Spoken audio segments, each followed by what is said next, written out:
Hello everyone. किसी ने मुझे भेजा था रेस्पिरेटरी इन्फेक्शन के बारे में बताने के लिए। तो उसमें जो है आपका पहला डिजीज़ जो है वो चिकन पॉक्स है, जो रेस्पिरेटरी के थ्रू होता है। तो उसको थोड़ा सा मैं आपको एक्सप्लेन कर देता हूँ। चलिए, चिकन पॉक्स क्या है? तो चिकन पॉक्स एक इन्फेक्शन है जो किससे कैसे कॉज होता है। वो कॉज होता है आपके इची से या फिर blister like skin rashes. Blister मतलब छोटी छोटी फोड़ी जैसी आ जाती है, और उनके अंदर क्या होती है, बहुत ज़्यादा खुजली आती है। आप क्या करते हो, उसको खुजाना शुरू कर देते हो। जब आप उसको बार बार खुजाते हो, उसकी वजह से क्या होता है, उसके अंदर से कभी कभी पानी निकलता है, कभी नहीं निकलता है। जो भी है वो एक ब्लिस्टर जैसा फॉर्म करता है और उसमें बहुत खुजली आती है। और ये जो फॉर्म हो रहा है, ये जो आपको चिकन पॉक्स हो रहा है, चिकन पॉक्स होने का जो रीज़न है वो है वेरिसेला जोस्टर। ये वेरिसिला जोस्टर नाम का एक वायरस है, ठीक है, जिसकी वजह से ये क्या होता है, आपकी बॉडी में स्प्रेड हो जाता है। ये कब होता है? ये मोस्टली जो है 10 साल के अंदर के बच्चों को होता है। 10 साल के अंदर के बच्चों को, यानी कि फर्स्ट ईयर से लेके 10 ईयर तक आपको हो सकता है। और मोस्ट ऑफ को ये हुआ भी है। चिकन पॉक्स जो है, जिसको आप देवी या माता या बहुत सारे अलग अलग नामों से जानते हो, तो ये हुआ भी है, ठीक है। तो ये आपको इसकी जो एज है, अगर आप एज के बारे में बात करो कि कब से लेके कब तक की एज में होता है, तो ये होता है 1 से लेके 10 साल की उम्र में। और ये अनकॉमन है अडल्ट में, यानी कि अगर आप 10 साल के ऊपर हो गए, फॉर एग्जांपल आप 11 साल के हो और 11 साल से आगे हो, 11 साल से आगे हो, तो 11 साल से आगे के लोगों को ये बहुत कम होता है, या समझो ना के बराबर होता है। अगर 100 में से आप देखोगे तो मुश्किल से एक को होगा, ऐसा मान के चलते हैं। कोई भी बीमारी ऐसी नहीं है कि जो अडल्ट को नहीं हो सकती है, हो सकती है अगर आपका इम्यून सिस्टम खराब हो गया हो तो। पर चांस कम होते हैं अडल्ट में, ठीक है। तो ये है आपकी एज के बारे में। नेक्स्ट, उसका कॉजेटिव एजेंट क्या है, मतलब वो किससे हो रही है, तो वो होती है जैरिसिला जोस्टर वायरस, जिसको आप किस नाम से जानते हो, शॉर्ट फॉर्म में उसको आप बोलते हो VZV। अब इसका कुछ एक स्ट्रक्चर ऐसा है, यहाँ पर इसके पास ये क्या, आपको पता ही है, ये है आपका लिपिड एनवोलप, यानी ये इसको आप बोल सकते हो, इसकी एक वॉल है, सेल वॉल बोल सकते हो आप इसका। इस वायरस का सेल वॉल है ये, ठीक है। ये उसके स्पाइक्स निकले हुए हैं, है ना, ये इसके स्पाइक्स है। ग्लाइकोप्रोटीन, ये है ग्लाइकोप्रोटीन स्पाइक्स। ये क्या करेंगे, ये जाके दूसरे से अटैच हो जाएंगे किसी भी जगह पे जाके, जहां पर ये जाएंगे आपके लंग्स में, क्योंकि ये रेस्पिरेटरी के थ्रू होने वाले, तो ये आपके लंग्स में जाके फिर क्या करेंगे, आपकी बॉडी में अटैच हो जाएंगे, ठीक है। ये है आपका डीएनए। डीएनए आपकी आपकी लाइफ में या आपकी बॉडी के अंदर या कहीं पर भी बहुत ही इंपॉर्टेंट रोल प्ले करता है। डीएनए के अंदर क्या होती है, इंफॉर्मेशन। किसकी इंफॉर्मेशन होती है? हर चीज की इंफॉर्मेशन होती है। आपको मैंने जब ब्लड पढ़ा रहा था, ब्लड के टाइम पे मैंने आपको बताया था, आपके पास ब्लड के अंदर भी डीएनए प्रेजेंट होता है। सिर्फ देखो, 3 टाइप्स के वहां पर ब्लड मैंने आपको बताए थे। ब्लड के अंदर 3 टाइप्स होते हैं, डब्ल्यूबीसी, आरबीसी और प्लेटिलेट, है ना। डब्ल्यूबीसी के अंदर नहीं होता है, बाकी आरबीसी में और प्लेटिलेट के अंदर आपके पास डीएनए प्रेजेंट है, जिसकी वजह से न्यूक्लियस प्रेजेंट है जिसके अंदर होता है डीएनए। और डीएनए क्या करता है, इन्फॉर्मेशन कैरी करता है। तो यहाँ पर ये भी इंफॉर्मेशन कैरी करता है। ये क्या इन्फॉर्मेशन कैरी करता होगा, ये इन्फॉर्मेशन कैरी करता होगा कि कैसे अपने आप को डबल करना है, या सामने जो होस्ट है, होस्ट जो है उसकी बॉडी में जाने के बाद जो अच्छे सेल्स हैं उनको अपने साइड कैसे करना है। ये सारा का सारा काम ये डीएनए के थ्रू ही होता है, ठीक है। तो डीएनए क्या करता है, आपके अच्छे सेल का जो डीएनए है उसके अंदर जाके थोड़ा सा चेंज कर देगा, थोड़ा सा चेंजेस करेगा। मान के चलते ये जो एक स्टैंड है यहाँ पर जाके उसने एक चेंज किया, ठीक है। तो अब क्या होगा, आपका जो डीएनए है वो रेप्लिका कर रहा है। वो ये नहीं देखता कि इसके अंदर क्या चीज आई है क्या नहीं आई है, वो बिना देखे बिना कुछ सोचे समझे वो अपना, उसका काम सिर्फ ये है कि वो रेप्लिका हो रहा है। सेल बनते जाएंगे, उसके अंदर डीएनए बनता जाएगा। तो डीएनए बन रहा है, इसका मतलब वो रेप्लिकेशन हो रहा है, एक का दो, दो का चार, ऐसे होते जा रहा है। तो यहाँ पर अगर एक छोटा सा चेंज आ गया आपके सेल के अंदर, यहाँ पर डीएनए में, सॉरी, तो डीएनए क्या करेगा, इसी चीज को कंटिन्यू कर देगा। अब डीएनए को थोड़ी पता है कि ये अच्छी चीज़ है, ये बुरी चीज़ है। अब ये है वायरस, ये है वायरस। अब आपकी बॉडी क्या कर रही है, वायरस का रेप्लिका करना शुरू कर देती है। ठीक है, तो ऐसे करके क्या होगा, ये धीरे धीरे धीरे धीरे बढ़ना शुरू हो जाएगा आपकी बॉडी के अंदर। ठीक है, उसके बाद अगर आप इसका मोड ऑफ ट्रांसमिशन देखोगे, मोड ऑफ ट्रांसमिशन में क्या कर रही है, आपके एंट्री कहाँ से होती है, देखो एंट्री कहाँ से हो रही है, आपके नोज के थ्रू। नोज के थ्रू होने के बाद आपकी ये लंग्स में चली गई। लंग्स में जाने के बाद क्या होती है, रेप्लिकेशन इन टॉन्सिल। ये टॉन्सिल में जाके आपके साथ रेप्लिकेशन हो रहा है, या फिर रेस्पिरेटरी ट्रैक में हो रहा है। ठीक है, ये दो जगह जाके आपका क्या हो रहा है, रेप्लिकेशन, यानी कि उसके जैसा दूसरा। रेप्लिकेशन का मतलब क्या होता है, सेम, उसके जैसा सेम। तो ये ऐसा होना शुरू हुआ। ऐसा होने के बाद ये कहाँ चला गया, देखो अब ये पहले एक मान के चलते, ये एक वायरस आपकी बॉडी के अंदर एंटर किया। एक ने क्या किया, अपने जैसे 10 बनाए, और ये 10 क्या करेंगे, अपने जैसे और 10 बना देंगे, और फिर वो 10 और अपने जैसे 10 बनाएंगे। तो ये क्या हो रहा है, रेप्लिकेशन होते जा रहा है ना, एक का दो, दो का चार, ये बनते चले जाएगा आपके साथ। उसके बाद क्या होगा, जब ये अच्छे खासे क्वांटिटी में हो जाएंगे, तो ये आपकी ब्लड स्ट्रीम में चले जाएंगे, या फिर लिम्फेटिक सिस्टम में चले जाएंगे। ब्लड स्ट्रीम क्या कर रही है आपकी, ऑल ओवर बॉडी में है ब्लड स्ट्रीम।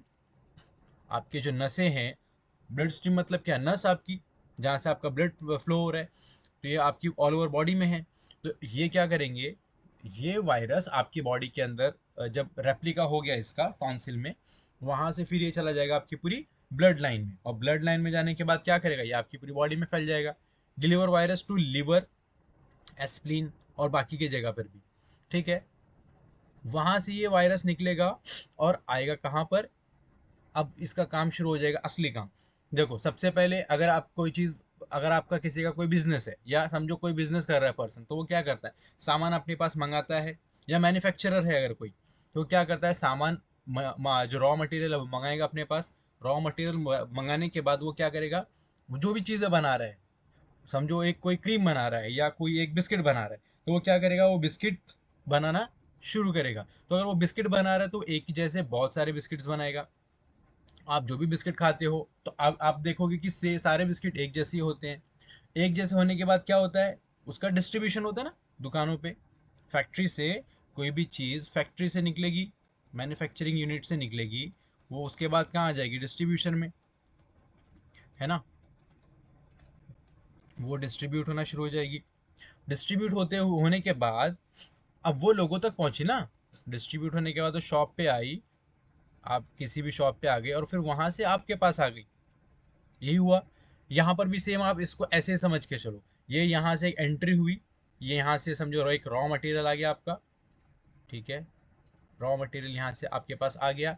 आने के बाद यहाँ पर क्या हुआ, रेप्लिकेशन हो गया, यानी कि उसने क्या किया, अपने जैसे और बनाए। उसके बाद वो ब्लड स्ट्रीम में आ गया, यानी कि डिस्ट्रीब्यूशन हो गया उसका, वो डिस्ट्रीब्यूट हो गए ना, वो हो गया डिस्ट्रीब्यूट। उसके बाद डिस्ट्रीब्यूट होने के बाद उनका जो मेन काम है वो अब शुरू हुआ है। वायरस, अभी आपने खाया तो आपको क्या मिला, एनर्जी मिल गई ना थोड़ी सी, आपको मिली एनर्जी। तो आपने काम शुरू किया, जो भी आप काम कर रहे थे। यहाँ पर वायरस का जो मेन काम है ना, वो यहाँ पर अब शुरू होता है 5वें स्टेप में। वो क्या करता है, आपका जो टी सेल है उसको ही इन्फेक्टेड कर देता है। और टी सेल क्या होता है, देखो मैंने यहाँ लिखा है, T cell are a type of a white blood cell. और वाइट ब्लड सेल के अंदर आपके पास पता है आपको कि मोनोसाइट्स होते हैं। मोनोसाइट ही आपको क्या करते हैं, जो भी फॉरेन बैक्टीरिया पार्टिकल्स आते हैं, फॉरेन जो भी बैक्टीरिया है, वायरस है, या कोई भी डिजीज है, उसको खत्म करने का काम कौन करता है, आपका डब्ल्यूबीसी। डब्ल्यूबीसी के अंदर कौन करता है, आपका मोनोसाइट।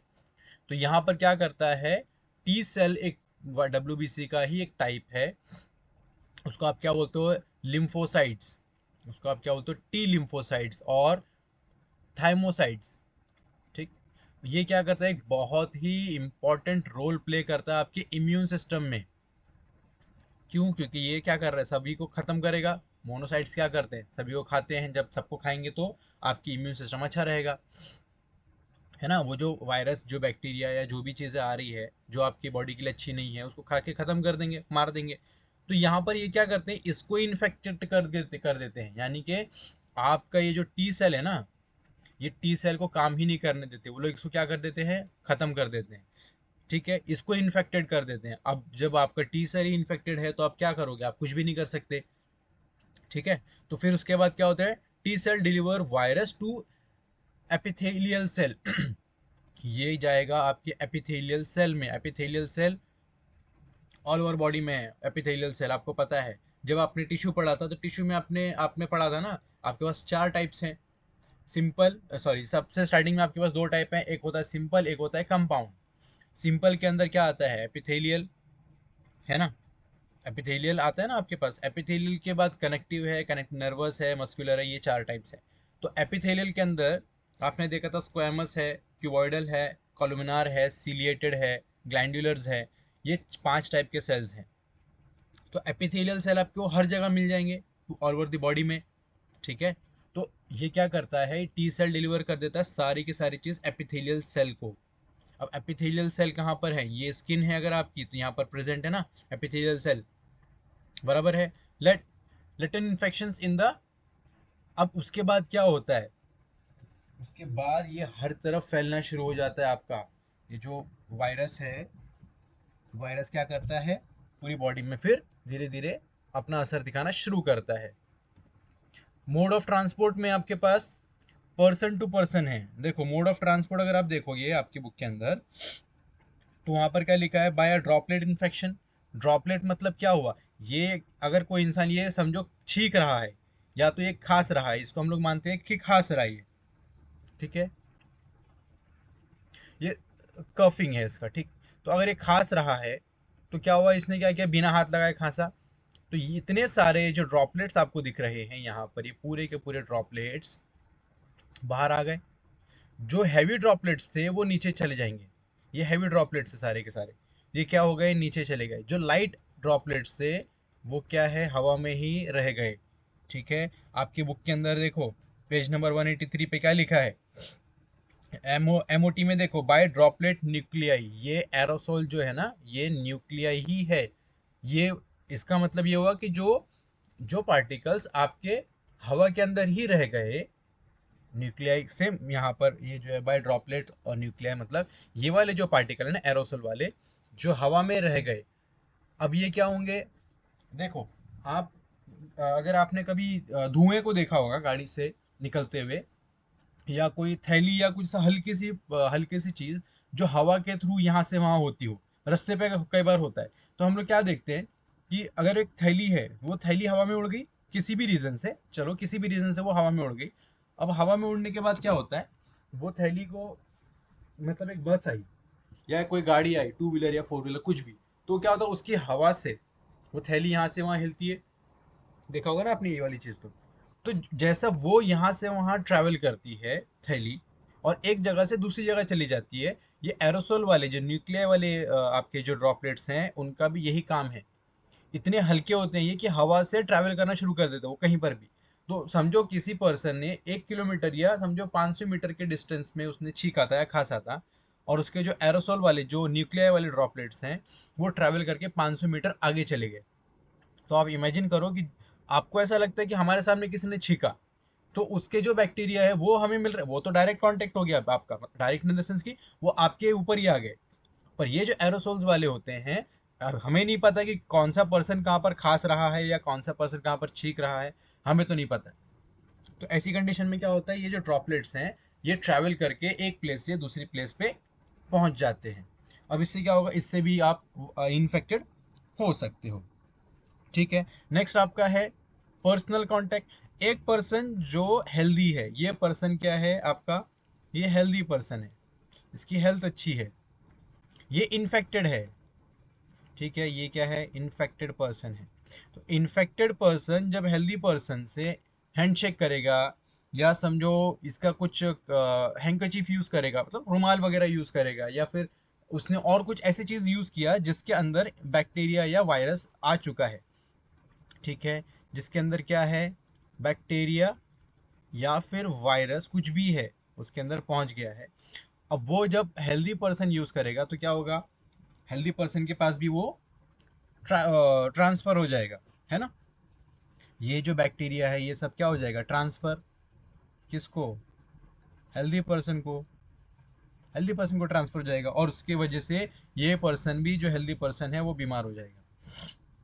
नेक्स्ट है आपका क्या, virus can cross the placental barrier and may infect the foetus. Placenta कहाँ पर होता है? प्लेसेंटा होता है पेट के अंदर, है ना।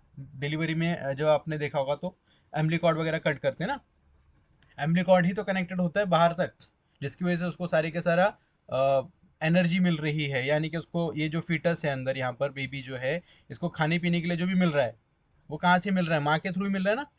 ये इसको कहाँ से मिल रहा है? सारी की सारी चीजें मदर के पास से मिल रही है। और मदर से भी कैसे मिल रही है? देखो यहाँ पर अगर आप देखोगे, ये मदर का साइड है और ये फीटल का साइड है। यहाँ से क्या हो रहा है? न्यूट्रिएंट्स, कार्बन सॉरी ऑक्सीजन मिल रहा है उसको, यहाँ पर से वेस्ट प्रोडक्ट और कार्बन डाइऑक्साइड उसकी बॉडी से बाहर जा रहा है। अब इतना तो स्पेस है ना आपके पास, ये जो स्पेस है जहाँ से ये ट्रैवल कर रहा है ऑक्सीजन। अब वायरस किसके थ्रू गया है? वायरस भी तो आपके सांस के थ्रू गया है, जब आपने सांस ली अंदर, और वो चला गया आपके ब्लड स्ट्रीम में। तो ये बच्चा भी तो माँ से कनेक्टेड है आपका। देखो यहाँ पर आपको मैंने दिखाया है, देख रहे हो आप? ये पूरा का जो बाहर वाला पोर्शन है, बाहर वाला पोर्शन किसका है? बाहर वाला पोर्शन आपका ये मदर का साइड है ना, और ये अंदर बेबी का साइड है। यहाँ से सारी की सारी चीजें अंदर जा रही हैं, तो ब्लड, यहाँ से ब्लड भी है, ब्लड के थ्रू ये अंदर चला गया। अब इस बच्चे को हो जाएगा ये, इस बच्चे को हो जाएगा ये, ठीक। अब यहाँ पर ध्यान दो, तो ये इसके थ्रू यहाँ से समझो बॉडी के अंदर चला गया। तो ये है आपका एक रीजन कि अगर समझो प्रेगनेंसी में माँ को अगर ऐसा कुछ प्रॉब्लम होती है, कोई भी प्रॉब्लम होती है, तो वो क्या होगा? सीधा सीधा बेबी को होता है। यही रीजन है, जब आप प्रेगनेंसी में कोई भी वुमन होती है तो हम उसको क्या मना करते हैं? बहुत सारी ऐसे काम करने के लिए जिसकी वजह से वो बेबी को इफेक्ट पड़े। तो हम स्ट्रेस लेने के लिए मना करते हैं, क्योंकि अगर आप स्ट्रेस बाहर लोगे तो बेबी को अंदर भी स्ट्रेस होगा थोड़ा बहुत, ठीक है। अगर आप कुछ ऐसी चीजें खा लेते हो जिससे आप बीमार पड़ सकते हो, तो ध्यान रखना कि वही सारी की सारी चीजें बेबी भी खा रहा है अंदर। क्योंकि वो तो अपने आपको डिमांड थोड़ी करेगा ये मुझे पिज्जा ला के दो, वो थोड़ी डिमांड करेगा आपको कि आप मुझे बर्गर ला के दो। उसको क्या पता क्या खाना है क्या नहीं खाना है। आप जो खाते हो वही चीज बेबी को भी मिलती है, ठीक है। तो जब आपके बॉडी के अंदर वायरस आ जाएगा तो वो बेबी को भी मिलेगा, और फिर क्या हो जाएगा? बेबी के ऊपर बहुत ज्यादा रिस्क बढ़ जाएगा यहाँ पर। अब ऐसी कंडीशन अगर समझो बहुत ज्यादा रिस्की हो गई, तो यहाँ पर उसकी डेथ भी हो सकती है बेबी की, ठीक है। वो अंदर ही अंदर बेबी मर भी सकता है अगर ज्यादा कुछ रिस्की चीज हो गई तो, ठीक है। चलो, नेक्स्ट क्या आपका सिम्टम्स एंड कॉजेज। सिम्टम्स में पहले क्या होता है? आपको एक रैशेस जैसा दिखेगा, आपको लगेगा कि खुजली आ रही है मुझे नॉर्मल, और रेडनेस हो गई है, तो आपको ऐसा फील होता है कि मुझे गर्मी की वजह से हुआ होगा। आप यही इमेजिन करके चलते हो कि गर्मी की वजह से हुआ है, तो आप क्या करोगे? उस चीज को इग्नोर कर देते हो। फिर वो धीरे धीरे क्या हो जाएगा? एक ब्लिस्टर फॉर्म करेगा, ठीक है। फिर वहां पर आपको एक रैशेज आ जाएगा, कहाँ पर? On the trunk, on the second day. और उसके बाद फेस पे आ जाएगा, फिर फाइनली क्या हो जाएगा? लिम्स भी आ जाएंगे धीरे धीरे, मतलब हाथ पैरों पे भी आ जाएगा, और ऐसे करके वो पूरी बॉडी में स्प्रेड हो जाता है। तो फर्स्ट कैसे दिखता है वो? फर्स्ट दिखता है, देखो एक मिनट, फर्स्ट जो है उसको आप बोलते हो मैक्यूले। फर्स्ट एक फॉर्म करेगा वो मैक्यूले, यानी कि ऐसा आपको नजर आएगा रेडनेस। तो आप हमेशा ये सोचोगे कि ये किसी चीज से काटा होगा मुझे, या फिर अगर किसी चीज ने काटा नहीं तो मुझे ऐसी कुछ हो गया होगा गर्मी की वजह से, हम उसको इग्नोर कर देते हैं।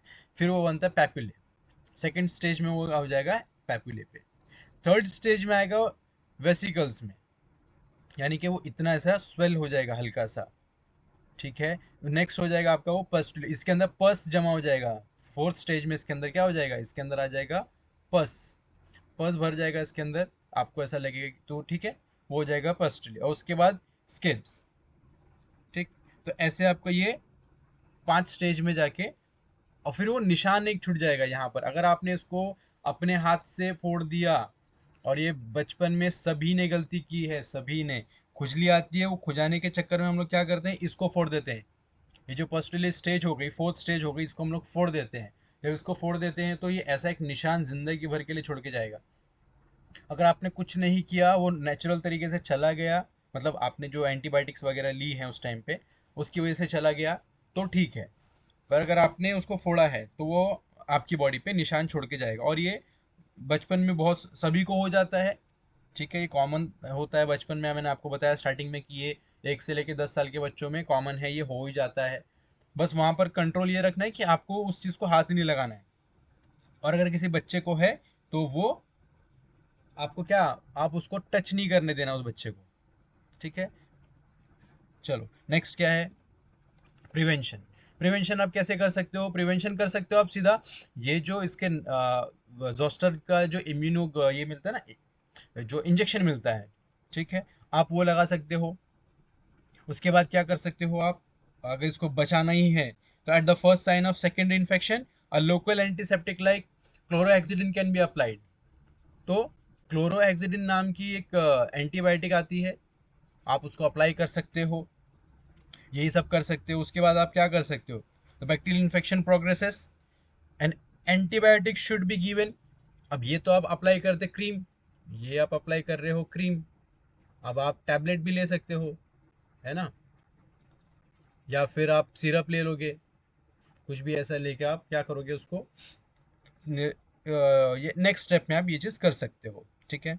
Spread of infection can be prevented by isolation. Isolation हर एक चीज के लिए इंपॉर्टेंट है। आज से पहले क्या करते थे, आज से पहले सारे के सारे लोग, अगर कुछ ऐसी बीमारी होती थी ना, तो वो एक पर्सन जो भी है, जिस पर्सन को भी हुआ है, या अगर एनिमल को हुआ है, मान के चलते हैं एनिमल को हुआ है, किसी पर्सन को नहीं हुआ है, तो एनिमल को क्या करते थे वो लोग, आइसोलेट कर देते थे। आइसोलेशन का मतलब, आइसोलेट करना मतलब, यहाँ पर सारे के सारे भेड़ बकरी रखे हुए आपने, आपके पास मान के चलते 50 भेड़ बकरी है, तो अगर उसमें से एक बीमार हो गई, तो आप, या कोई भी बीमार हो गया जानवर, तो आप क्या करते थे, उसको अलग कर देते थे।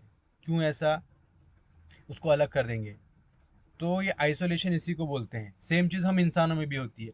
अगर आपके घर में किसी को भी हुआ, अगर आप समझो 5 से 6 लोग हो घर के अंदर ही, हाँ 5 से 6 लोग अगर आप घर के अंदर हो, और किसी को एक को हो गया, तो उसको क्या करते हैं हम लोग, आइसोलेट कर देते हैं। आइसोलेशन का मतलब, यहाँ पर उसको खाना अलग मिलेगा, ठीक है, वो आपके साथ में नहीं खाएगा, आप उसका जो बर्तन होगा पानी का वो भी अलग होगा, ठीक है,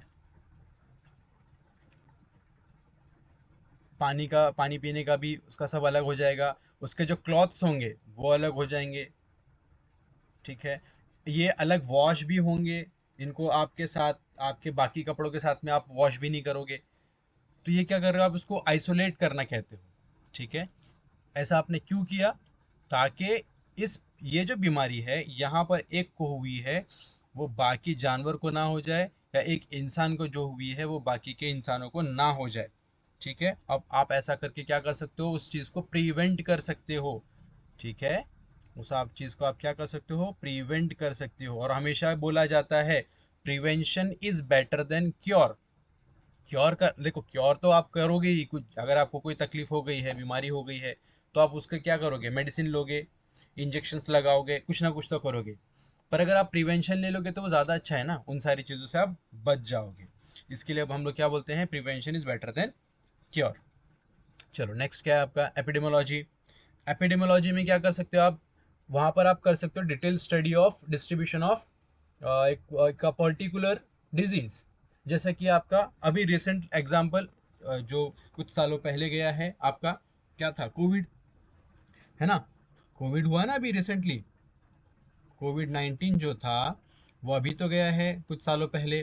तो यहाँ पर हमने क्या किया, उसके बारे में उसकी डिटेल स्टडी की थी पहले।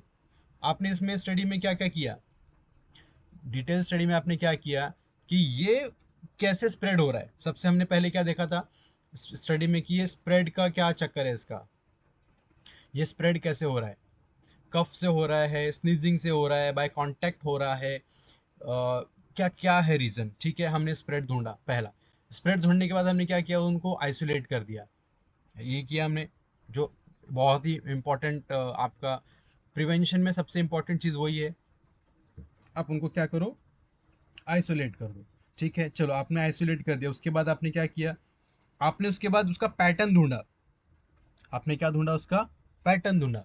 क्या ढूंढे पैटर्न में आपने, हमने पैटर्न में ये देखा कि वो जो डिजीज है, ठीक है, उसका जो वो स्प्रेड हो रही है वो किस तरीके से हो रही है, ये तो हमने देखा।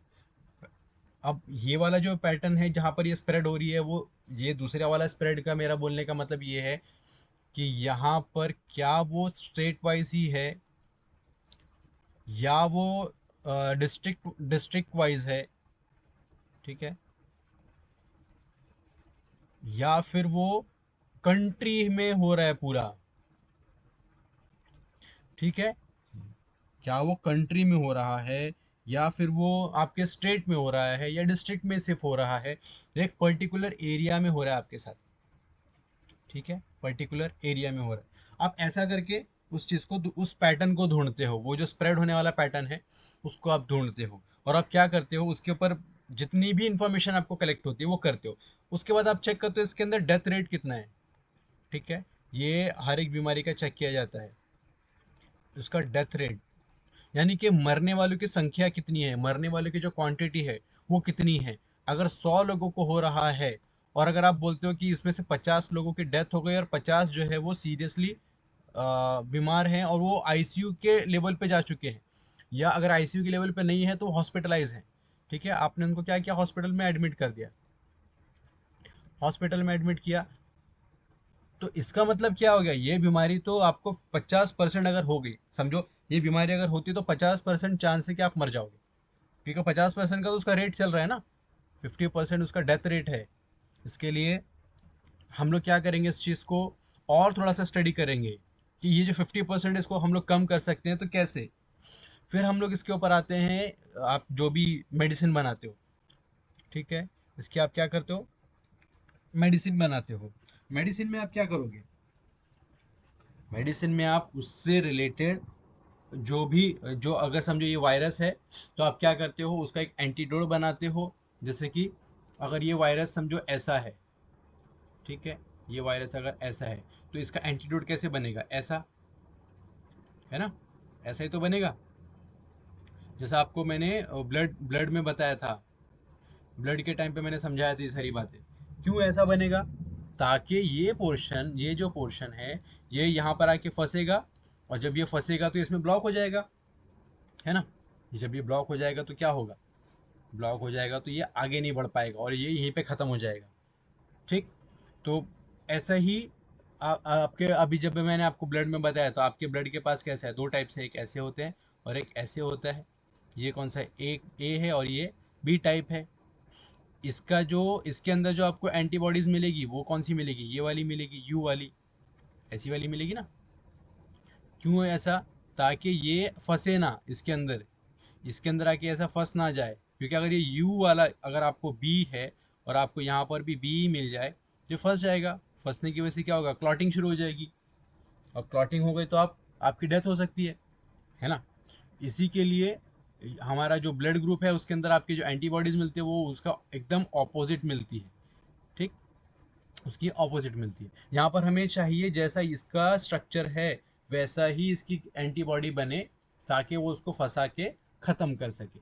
तो हम लोग मेडिसिन या इंजेक्शन जो भी बनाते हैं वो उसको, इस बात को हम लोग ध्यान में रखते हुए बनाते हैं।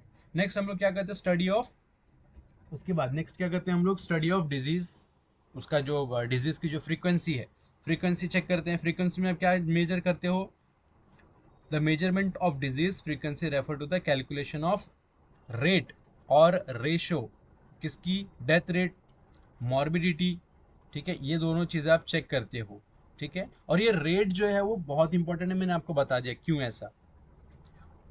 सच कंपैरिजंस में provide important clues to disease aetiology, aetiology उसका जो कॉज है, एटियोलॉजी मतलब उसका जो कॉज हो रहा है ना, क्यों हो रही है बीमारी या क्यों फैल रही है बीमारी या किस की वजह से फैल रही है, तो ये सारी की सारी बातें आपको उसमें मिलती है, ठीक है। नेक्स्ट आपका क्या है, और उसके बाद आप उसको कंट्रोल कैसे कर सकते हो, ठीक है, देखो कंट्रोल भी आपको इसी में पता चलेगा, और इसका जो रीजन है ना, ये क्यों स्प्रेड हो रही है, तो एटियोलॉजी भी इसके अंदर ही पता चलेगी आपको,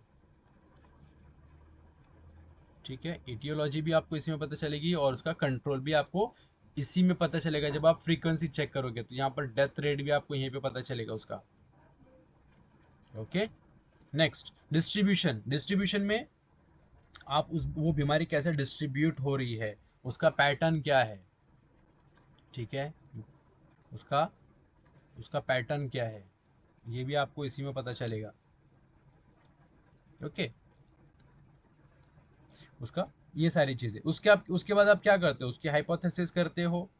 हाइपोथेसिस मतलब उसके बारे में थोड़ा सा लिखोगे कहीं पे और पता करोगे कि ये क्यों ऐसा हुआ है या इसका डिस्ट्रीब्यूशन क्या है। उसके बाद आप क्या करते हो, उस चीज के ऊपर प्लानिंग करते हो और फिर उसको एप्लीकेबल करते हो। वो जो प्लान आपने जो भी किया है कि हमें क्या करना है क्या नहीं करना है, वो सारी की सारी बातें आप उस पर अप्लाई करते हो। ठीक है, नेक्स्ट क्या आपका, the study of distribution pattern example, therefore whether there is a high concentration of disease in one geographic area than in other, whether the disease occur more often in man or in a particular age group। जैसा कि अभी आपको chicken pox के बारे में बताया, तो chicken pox 1 से लेकर 10 साल, तो यहाँ पर आपको एज ग्रुप मिल गया है कि यस एक पर्टिकुलर एज ग्रुप में ही होगा ये। ओके, और अगर आप कोविड की बात करोगे तो उसके लिए कोई एज ग्रुप नहीं थी। ठीक है, यहाँ पर नो एज ग्रुप,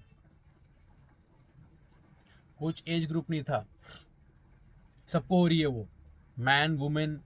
ठीक है, ऐसा।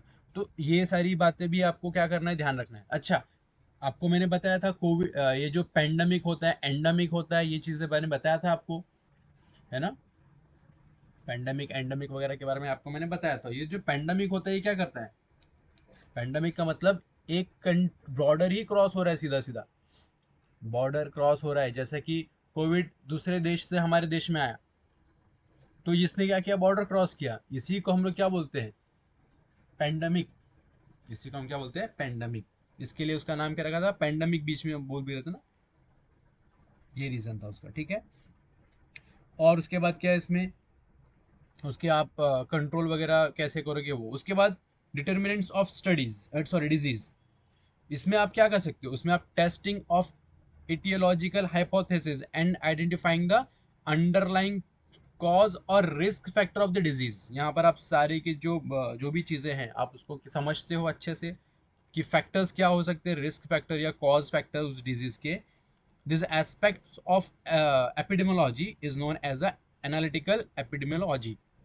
आप क्या करते हो वहां पर, किसी भी चीज को एनालिसिस करते हो। एनालिसिस में आप क्या करते हो, उसकी डिटेल स्टडी में भी और डिटेल में आप जाते हो। आप फिर क्या करते हो, उसको ग्रुप वाइज डिवाइड कर देते हो। जैसे कि उसका रिस्क फैक्टर क्या है, इसको आपने एक ग्रुप में बना दिया। ठीक है, उसका एरिया क्या है, ये आपने क्या किया, उसका एक अलग बना दिया।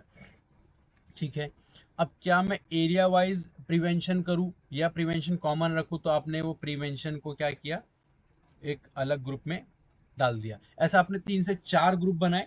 उसके बाद यहाँ पर रिस्क लिखा, एरिया लिखा, कौन से एरिया में सबसे ज्यादा रिस्क है। अगर मुंबई में समझो, महाराष्ट्र में पूरा स्प्रेड हुआ है कोई भी एक बीमारी, और अगर वो मान के चलते हैं हम लोग कहीं पर भी हो गई, समझो कोकन में हो गई है। ठीक है, अगर वो बीमारी कोकन एरिया में स्प्रेड हो रही है, तो कोकन एरिया में रिस्क कितना है, मान के चलो यहाँ पर 50% का एक रिस्क है। तो उन्होंने क्या किया, इस चीज को ऐसा लिस्ट बनाई। फिर उसने मुंबई चेक किया, है ना, मुंबई चेक किया, मुंबई में पता चला कि ये ज्यादा मतलब एक तो यहाँ स्प्रेड तो हो रही है पर यहाँ के लोगों को इतना इफेक्ट नहीं पड़ रहा है। ये 20% का रेशियो है रिस्क पे, कि 20% ही लोग इस बीमारी के होने की वजह से क्या हो सकती है, उनकी मौत हो सकती है। तो इसका यहाँ पर डेथ रेट कितना हो गया, 20। तो ये चीज कोकन में कितना है, 50।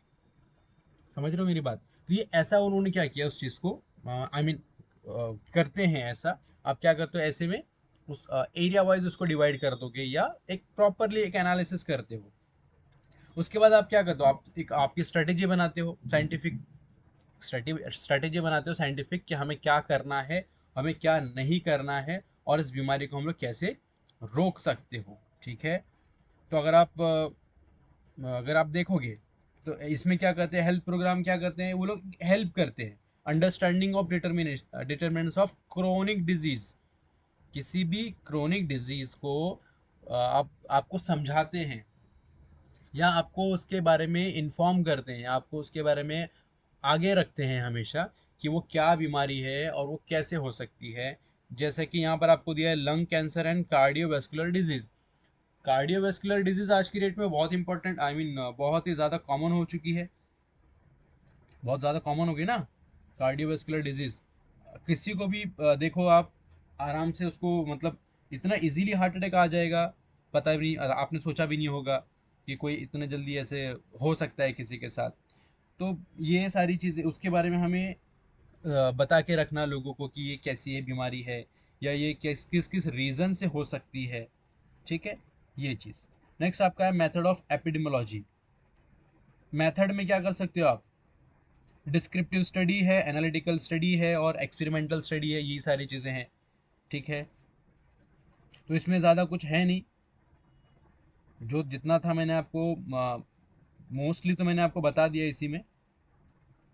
और अभी इसमें अगर आप इसको स्टडी करोगे तो इसमें स्टडी करने के लिए आपको क्या है, एमओटी सबसे इंपॉर्टेंट है आपका, पॉजिटिव ऑर्गेनिज्म सबसे इंपॉर्टेंट है आपका। उसके बाद क्लिनिकल फीचर्स में तो आपको बता दिया, उसके बाद आप प्रिवेंशन याद कर लो। अगर आपने इतना भी याद किया और अगर आप प्रॉपर लिख के आते हो, इतना याद करना मतलब अगर आप प्रिवेंशन देखोगे तो वहां पर आपके पास चार चार पॉइंट है। तो अगर आपने फर्स्ट पॉइंट याद किया है और सेकंड पॉइंट याद किया है और आप प्रॉपर लिख के आते हो तो आपको मार्क्स मिलना चाहिए। ठीक है, एपिडेमोलॉजी में क्या है, एपिडेमोलॉजी में मैंने आपको इतना सिंपली आपको उसको एक्सप्लेन कर दिया। स्कोप ऑफ एपिडेमोलॉजी, फ्रीक्वेंसी आ गई, ठीक है, उसका डिस्ट्रीब्यूशन आ गया, उसके बाद उसका डिटर्मिनेंट आ गया, ये तीनों चीजें हैं। तो अगर आपको स्कोप ऑफ एपिडेमोलॉजी पूछता है ऑफ चिकन पॉक्स तो आप बता सकते हो।